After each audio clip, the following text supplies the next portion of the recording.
Good evening, friends, and welcome back to The Curious Case. I'm Davis, your host, and tonight's mystery begins, as most do, with something small. Something that should never have been wrong.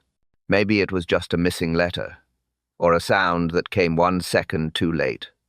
But in villages like ours, even the quietest details have voices. So settle in, pour your tea, and let's listen closely together. Tell me in the comments, where are you listening from tonight, and what tea keeps you company, because tonight's piece won't last long. The village of Street Mary Mead woke soft and slow that morning. Sunlight touched the thatched roofs, and the air smelled faintly of toast and lilacs. Miss Marple sat by her window, teacup steady in hand, watching the postman cycle past. Routine. Comfort. Order. Her knitting rested neatly on the arm of her chair, a half-finished muffler for the church sale. Beside it lay a single white envelope, slipped under her door sometime before breakfast. Unmarked. Cream paper.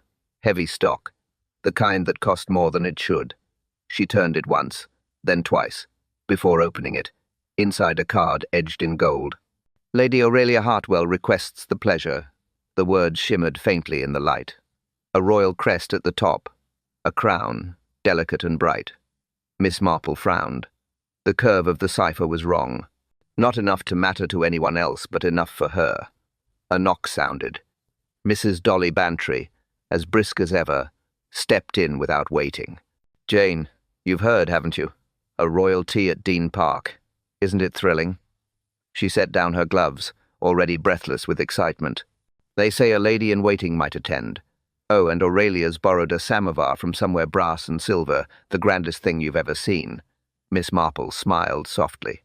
Dolly's cheer was infectious. "Indeed. Quite an occasion," she murmured, folding the invitation. Her tone was mild, but her eyes lingered on the crest. Dolly prattled on about gowns and table settings, her voice bright against the ticking of the mantel clock. Outside, a blackbird sang cheerful, unbothered. But Miss Marple's gaze drifted back to the card on her lap. So much effort, so much glitter, and yet something not quite honest beneath the shine. When Dolly left, the room fell still again. Miss Marple placed the invitation beside her knitting, her mind quietly at work. Ambition, she thought, often wore polite clothing. And haste, that was the true sign of trouble. She looked once more at the gold crown glinting in the sunday. Pretty, yes, but wrong. She sensed trouble, though she couldn't say why. The next morning began much the same. Sunlight. Tea. The quiet hum of a life that ran on time. Miss Marple moved with her usual precision. A tidy breakfast, a letter answered, a plant watered. But her thoughts returned again and again to that crown. She lifted the invitation once more, traced the golden cipher with a fingertip. Yes, the loop curved left instead of right. Not a printing flaw. A choice, and choices she knew were rarely innocent. At 11, Dolly Bantry arrived again, hat slightly crooked, cheeks flushed. "Jane, I've just come from the vicarage. Everyone's talking about the royal tea. Imagine a real lady-in-waiting, right here in Street Mary Mead." Miss Marple smiled. "A charming thought, my dear. Though I do wonder, why now?" Dolly blinked. "Well, because Aurelia's always wanted a royal connection, hasn't she? And Sir Guy. Oh, he's worked miracles arranging it all. The press will be there too. A society columnist, no less." Her eyes sparkled. "The one who writes those dreadful columns about who's in and who's out." Miss Marple's teacup paused midway. "A columnist? Yes, dreadful man. But Aurelia says he'll help raise funds. They'll all be here. The Dean. Park gardens, fairy lights, a samovar large enough to drown in." Dolly laughed. Miss Marple didn't. She looked again at the card. Gold edges. Perfect paper. And that wrong curve twisting like a question. 5 days, she thought. 5 days until the royal tea. Plenty of time for little things to grow into larger ones. When Dolly left, Miss Marple took her knitting into the garden. The air smelled of roses. Peaceful. Predictable. She liked it that way. But her mind sharp as her knitting needles moved elsewhere. People often revealed themselves before they meant to. In handwriting. In haste. in the way a letter curved the wrong way on an envelope. She remembered a girl from years ago, one who had embroidered church cushions with the monogram reversed. No one had meant harm, yet shame had followed, all the same. Small mistake, big consequence. That memory lingered. So did the crown. She wrote a brief note to herself. Cipher, reversed. Printing house? Asked Dolly where invitations came from. Then folded it neatly into her diary. Just in case. Outside, the blackbird sang again, louder this time. Inside, the mantel clock struck 12. A sound so ordinary, yet somehow too sharp, too precise. Miss Marple looked toward the sound, then back to the gold-embossed invitation glinting on the table. It caught the light just wrong. Pretty, but wrong. Perfect, but false. She sighed softly. Small errors, she thought, often reveal large truths. The afternoon arrived bright and golden. June sunlight poured through the glass of Dean Park's grand orangery. Laughter drifted across polished floors. Strings played softly near the terrace.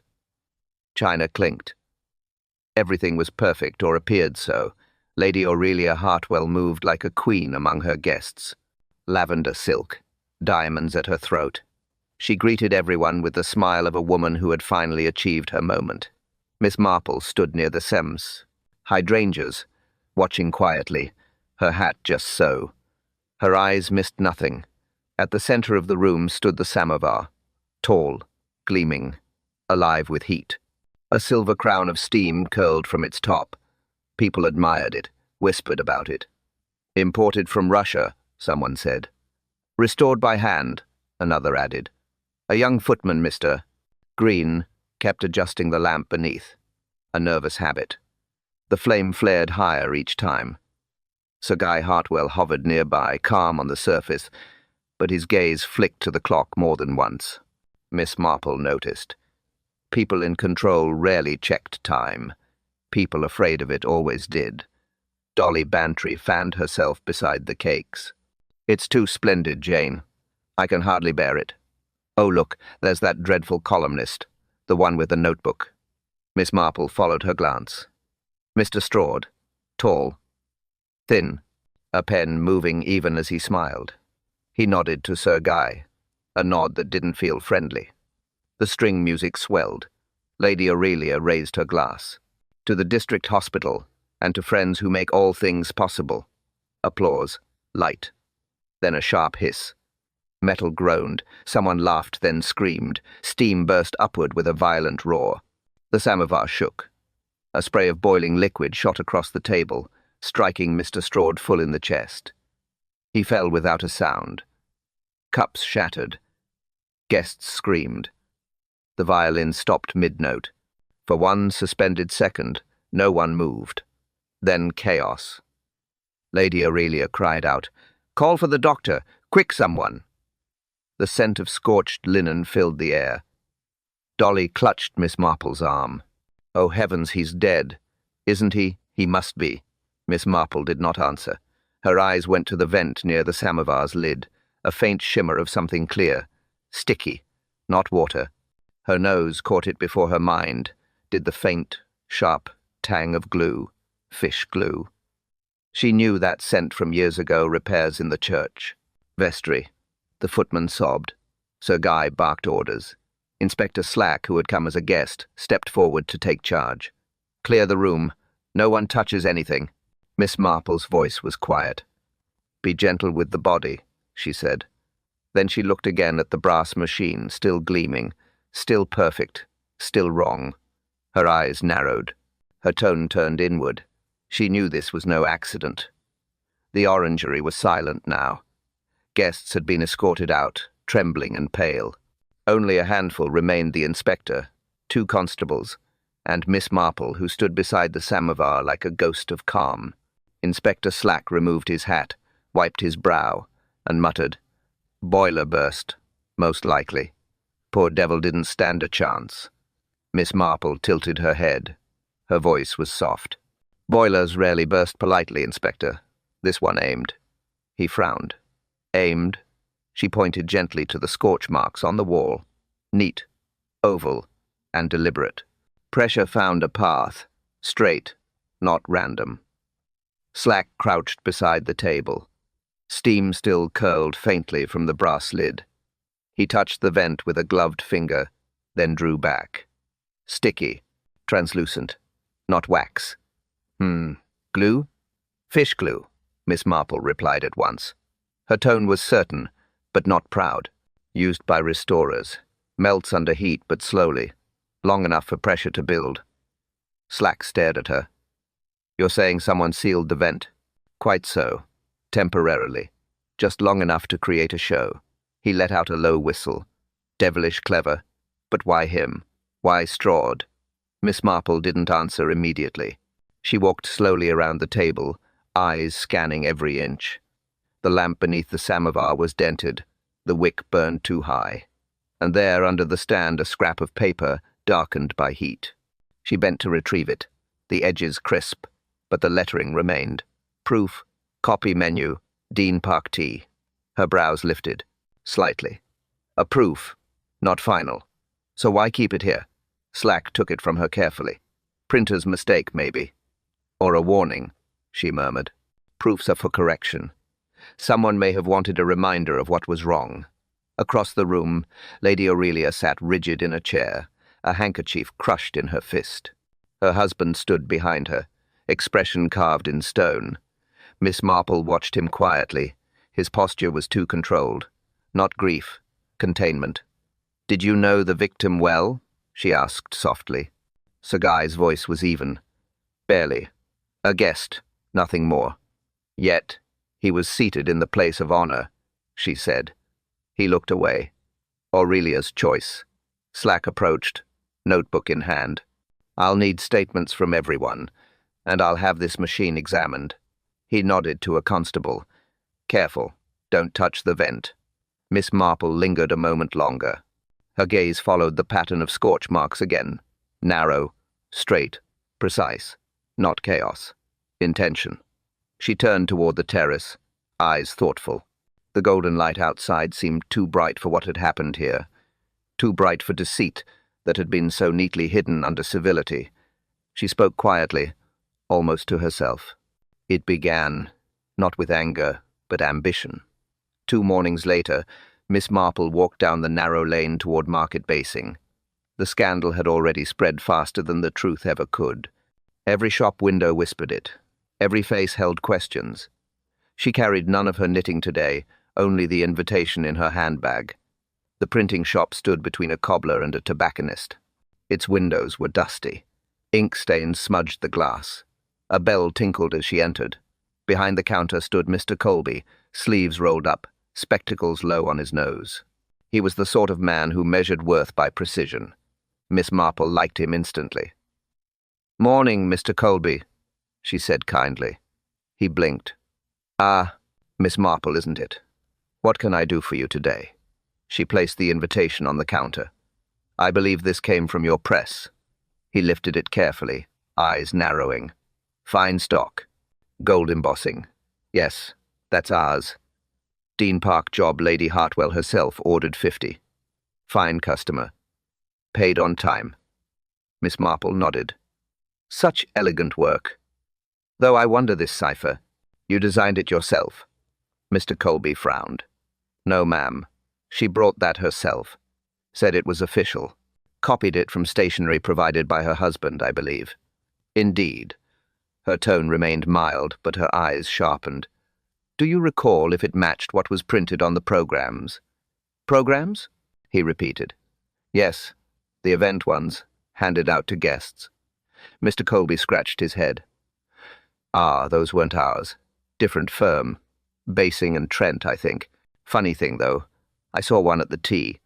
Crown looked a bit off ours, had a clean curve. There's a tighter loop. Someone redrew it." Miss Marple's lips curved faintly. "Redrew. How curious." He leaned closer, lowering his voice. "Between you and me, Miss Marple, that second design was better accurate, like proper heraldry. This one," he tapped the invitation. "Well, it's not royal at all. Anyone who knows emblems would see it." She smiled softly. "Anyone who wanted to appear royal perhaps would not mind." Mr. Colby chuckled.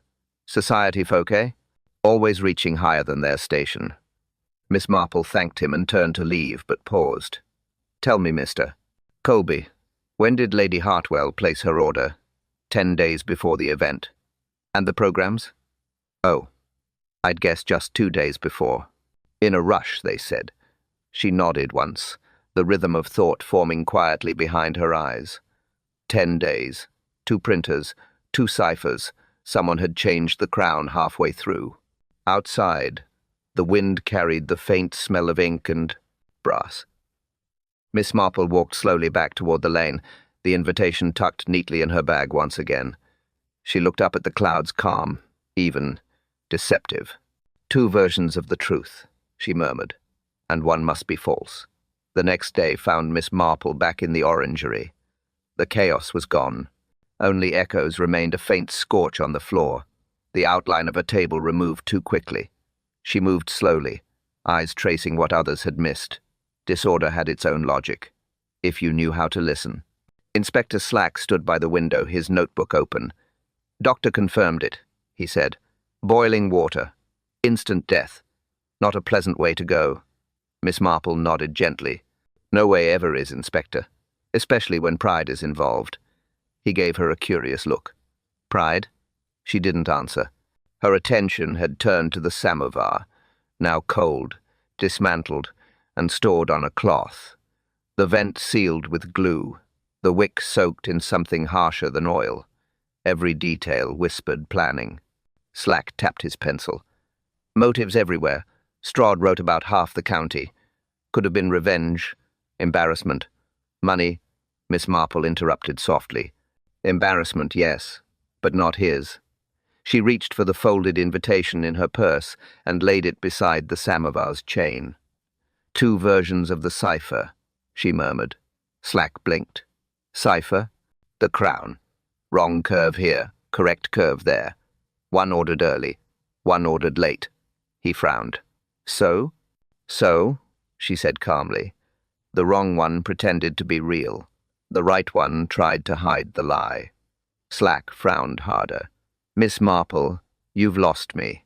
She smiled faintly. It often happens, Inspector. Truth tends to take the scenic route. She walked to the window. Outside, the gardens shimmered with late afternoon light. All seemed peaceful, but she'd learned long ago. Peace was often just silence rearranged. People like Lady Hartwell, she said softly, don't invent royal patronage out of malice. They invent it to matter, to be seen. A harmless deceit, perhaps, until someone sees through it. Slack crossed his arms. You think Strahd did? I think he was going to write about it. Exposure disguised as society news. The inspector whistled low. That'd ruin her, and him if he'd helped. Miss Marple nodded. Reputation is a delicate thing, Inspector. It cracks easier than porcelain. Her eyes lingered on the samovar's brass curve, the chain looped precisely where Sir Guy's hand had tied it. A sailor's knot. Strong. Practical. Too deliberata to be accident. She let out a quiet breath. Men often believe they can fix pressure with control. But pressure, she said, always finds its escape. Slack looked at her sharply. Are you saying it was Sir Guy? I'm saying, she replied gently, that the pattern is becoming clear. A false emblem, a hidden fear, and a man who could not afford exposure. Her gaze drifted toward the garden roses gleaming under the Sunday beautiful but edged with thorns.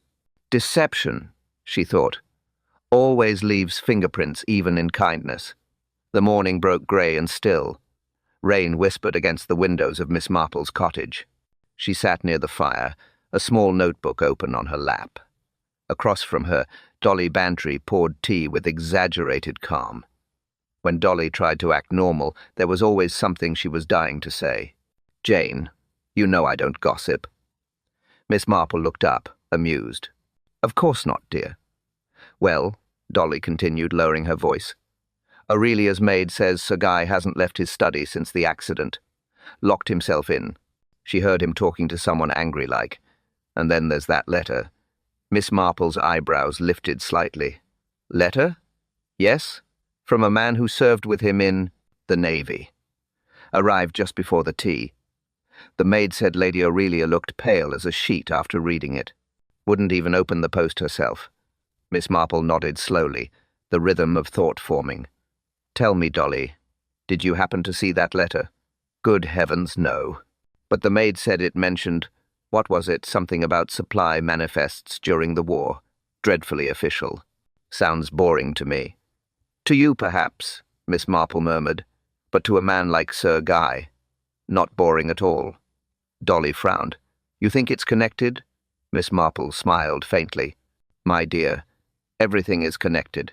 We simply fail to see the thread until it tightens." The rain softened. Miss Marple rose, adjusting her shawl. "I believe I shall call on Inspector Slack. There's something he ought to see." At the police station, Slack looked up from a pile of reports.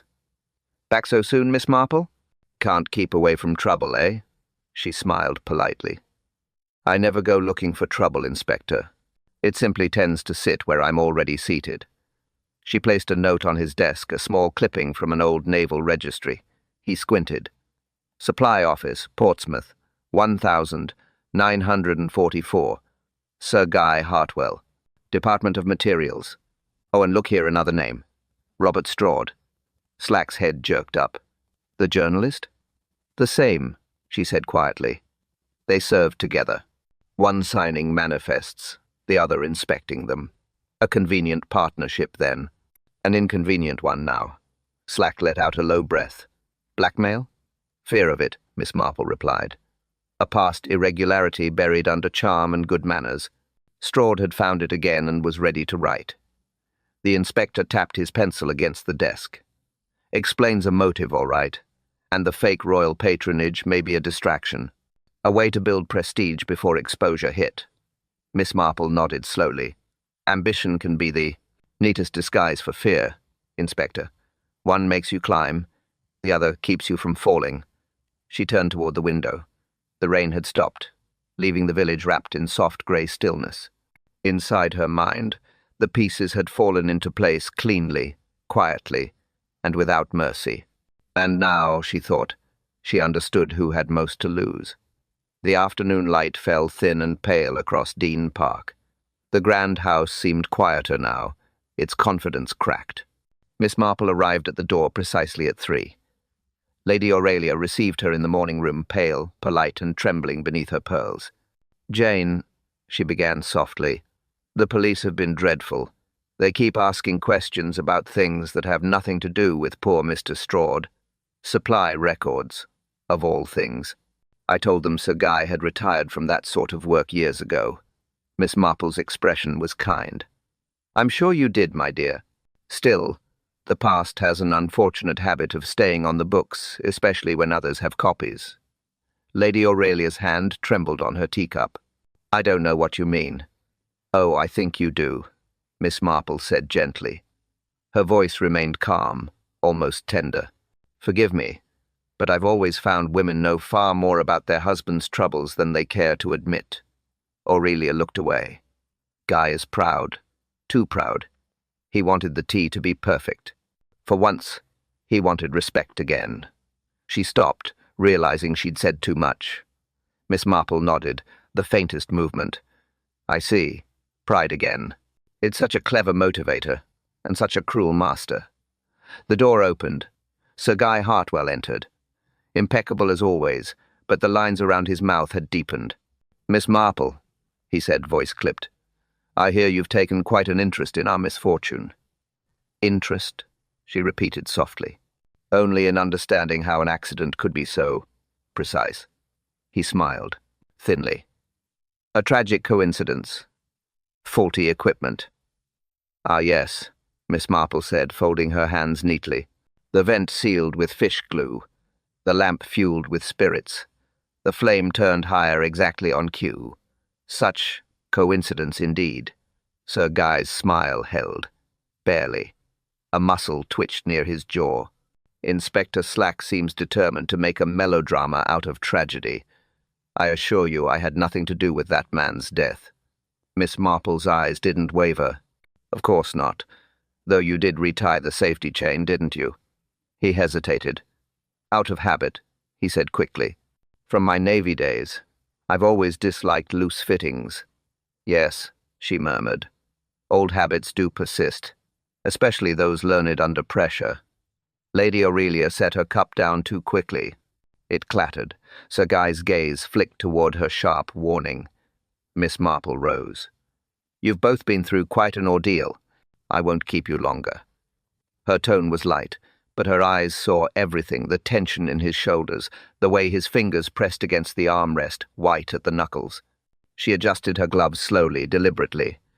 Good day, Sir Guy. You've been most gracious. He inclined his head. A perfect gentleman. Calm. Collected. But as she turned to leave, she saw it. The faint tremor at the edge of his hand, the mask cracking for half a second. He smiled, but his hands betrayed him. The drawing room of Dean Park was quiet again. Curtains drawn, voices lowered. The storm before confession had begun to gather. Inspector Slack stood near the mantel, arms folded, eyes sharp. Sir Guy Hartwell sat opposite, posture straight, face calm, as though the matter bored him. Lady Aurelia hovered at the edge of the room, pale and silent. And in the centre, like a schoolmistress before her most difficult pupil, stood Miss Marple. She spoke softly. Sir Guy, I'd like to review what we know. Logic first, emotion later. He gave a courteous nod. By all means. She folded her hands. First the samovar, a beautiful object, yet tampered with, the vent sealed with fish glue.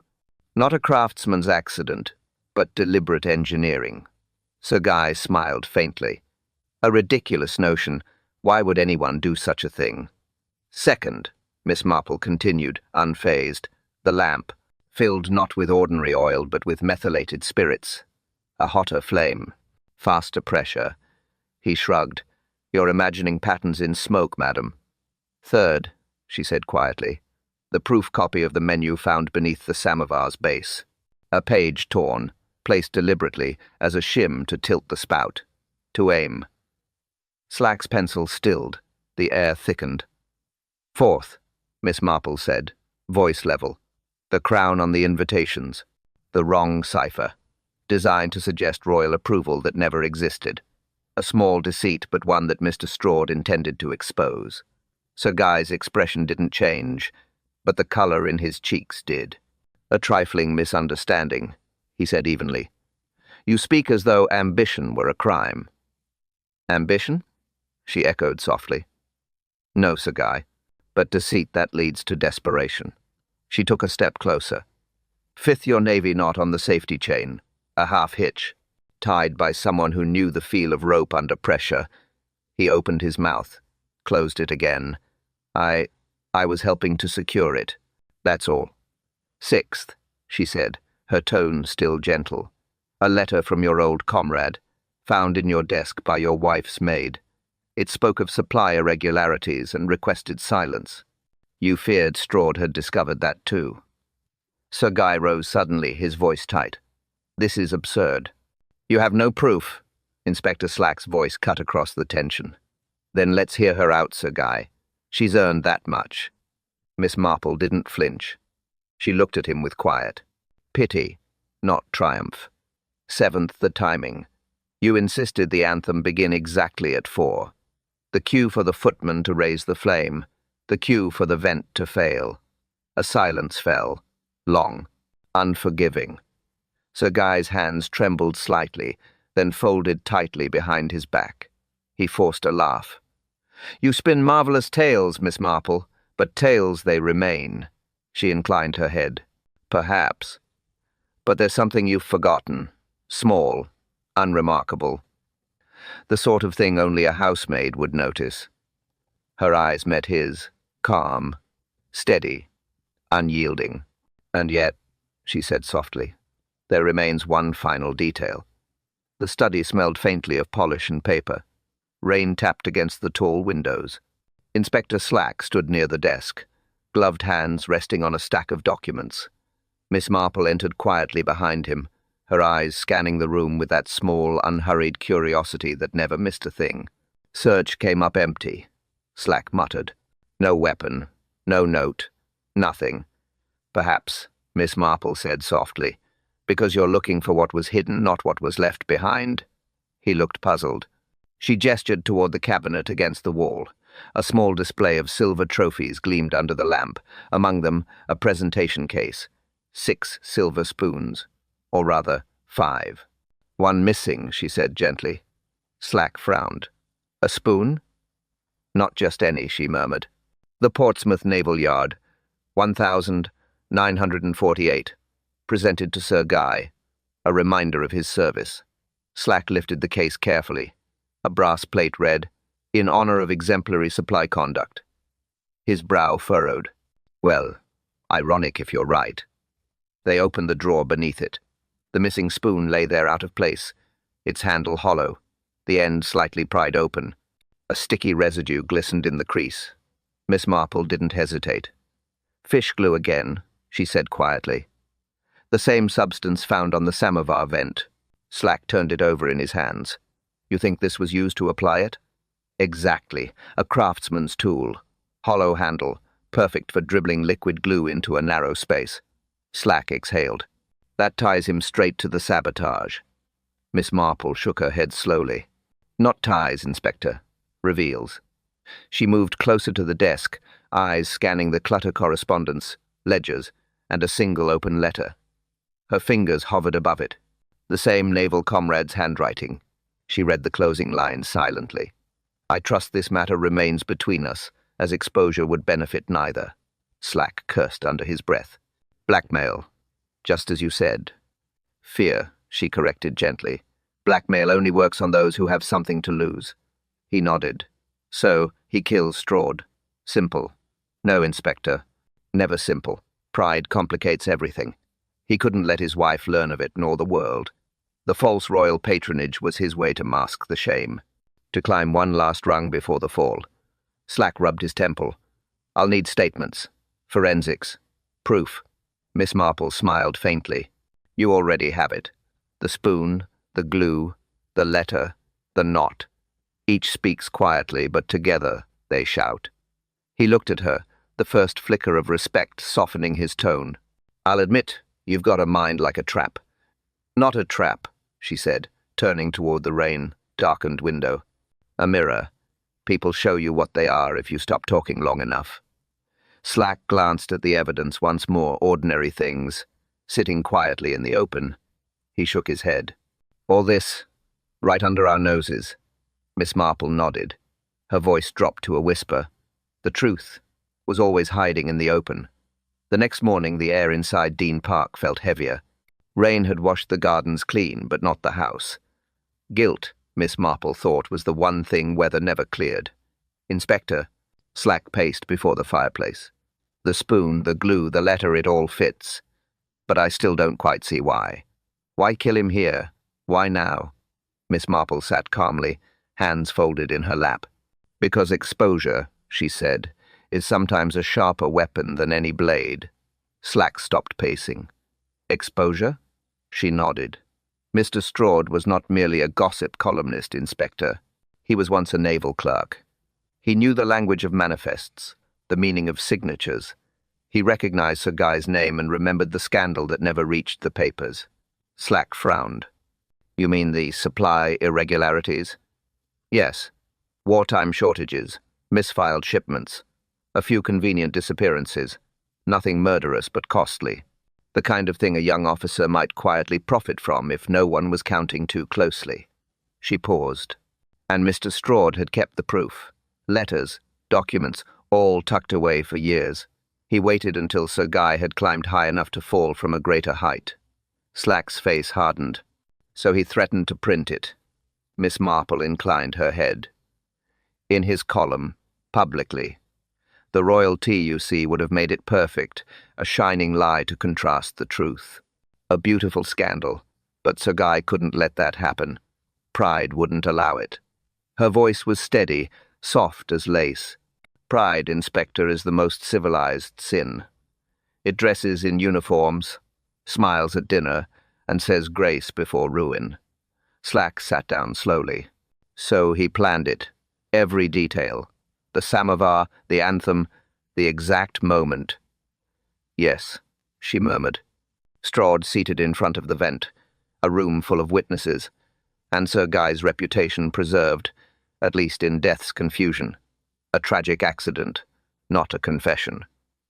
They sat in silence for a moment. Only the ticking of the mantel clock filled the space. Then Miss Marple added softly, "It wasn't rage that drove him, Inspector. Not passion. He was too proud for that. Anger is noisy. Pride is quiet. It plans. It polishes. It wipes the fingerprints before the act." Slack rubbed his jaw. "Funny thing about these clever men, they always forget something small." She smiled faintly. "Because cleverness believes it can outwit consequence. Wisdom knows it never does." She rose and walked toward the window. Lady Aurelia stood outside in the garden, motionless beneath the trees. She looked like a statue carved from gilt. Miss Marple's eyes softened. "Sometimes," she said quietly, "we destroy what we love, simply to keep it unspoiled." Slack looked at her sharply. "Meaning?" "Meaning," she replied, turning back toward him, "that he killed not from anger, but from exposure." The orangery was quiet again. No laughter now, no music. Only faces pale, waiting, afraid to speak. Inspector Slack stood near the door. Lady Aurelia sat rigid, her hands clasped around a damp handkerchief. Sir Guy remained by the window, back straight, eyes on nothing. Miss Marple took her place in the centre, her tone calm, almost gentle. "Thank you all for your patience," she began softly. "There's little pleasure in truth, but much necessity." Her gaze swept the room. "When Mr. Strahd died, we believed it an accident. Yet from the start, small things were wrong. Too neat, too clean, like a scene arranged for admiration. No one spoke," she went on. "First the samovar's vent, sealed with fish glue, temporary, intentional. A craftsman's act, not an oversight." Sir Guy's fingers tightened behind his back. "Second, the lamp fuel, not oil, but methylated spirits. A hotter flame, chosen for speed." "Coincidence," Sir Guy muttered. Miss Marple ignored him. "Third, the safety chain, retied with a sailor's half-hitch. A knot known only to someone trained at sea, someone like you, Sir Guy." Lady Aurelia made a faint sound, half gasp, half denial. "Fourth, the false royal cipher. Invitations bearing a forged crest. Ordered 10 days before the tea.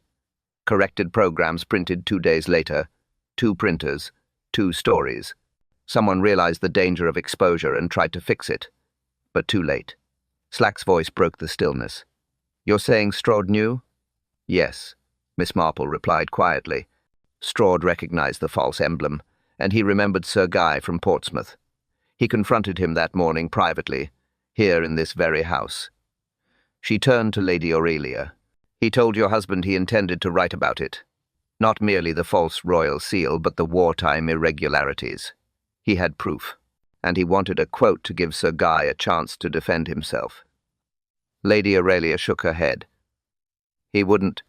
"He did," Miss Marple said gently. "And your husband, already drowning in pride, saw ruin ahead." Sir Guy's voice came low, strained. "You have no evidence of that meeting." Miss Marple's eyes softened. "I have the missing teaspoon from your presentation case, hollow-handled, filled with glue, used to seal the vent, and the letter in your desk, the one you never burned." Silence. Rain pattered faintly against the glass. Lady Aurelia's face crumpled. Slack stepped forward, voice careful now. "Sir Guy Hartwell, you're under." Miss Marple lifted a hand. "Not yet, Inspector. Let him speak. Pride deserves its own ending." Sir Guy turned slowly, his mask gone. He looked smaller now, older, broken under the weight of dignity and fear. Miss Marple's voice dropped to a whisper. All that remained was the confession. Sir Guy Hartwell stood very still. No more denials, no more pretense. Just the weight of truth pressing down like iron. Lady Aurelia's eyes glistened with disbelief. "Guy, please say something." He didn't look at her. His voice came slow, deliberate, stripped of defense. Would have ruined us, Aurelia. You don't understand. Everything I built our name, our standing it would have vanished in a single headline. Miss Marple watched quietly from her chair. There was no victory in her expression, only understanding, and the faintest trace of pity. Sir Guy turned toward the inspector. I didn't mean to kill him. I only wanted to frighten him. Make him reconsider. The glue was to build pressure, not death. Just enough to burst the lid. A scare. His voice faltered.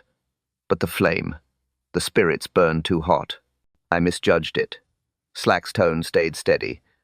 You sealed the vent. You fueled the lamp. You placed the proof copy under the base. You aimed the spout. Sir Guy nodded once. Each admission sounded smaller than the last. Yes. Lady Aurelia whispered, "Oh, Guy." Her voice broke. She buried her face in her hands. Slack stepped forward, taking out his notebook. Sir Guy Hartwell, I'm placing you under arrest for the murder of Robert Straude. You'll come with us quietly. Sir Guy didn't resist. He straightened his cuffs, a soldier tidying himself before surrender.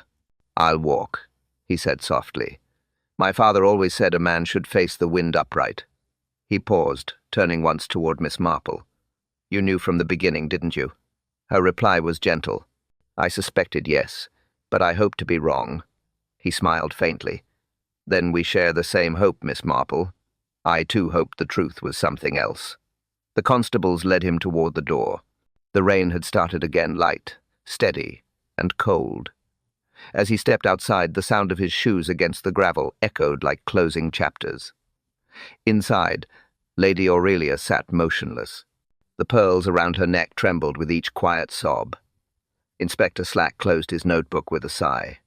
Another clever man undone by pride, he said softly. Miss Marple nodded. Pride makes fine lace, Inspector, but it unravels faster than you think. She rose, adjusting her shawl. Outside, the grey sky hung low over the village roofs.